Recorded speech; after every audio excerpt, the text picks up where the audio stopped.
সাবেক জনপ্রশাসন মন্ত্রী ফরহাদ হোসেনের স্ত্রী ও যুব মহিলা লীগের কেন্দ্রীয় কমিটির সহসভাপতি সৈয়দ মোনালিসাকে গ্রেফতার করেছে আইনশৃঙ্খলা রক্ষাকারী বাহিনী।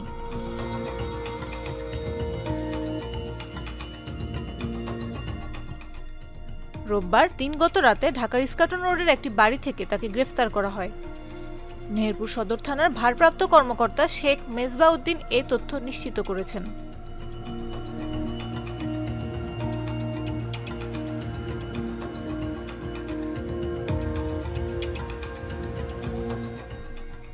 তিনি জানান, সৈয়দ মোনালিসার নামে মেহেরপুরে বৈষম্যবিরোধী ছাত্র জনতার ওপর হামলা সহ বেশ কয়েকটি অভিযোগে 3টি মামলা রয়েছে।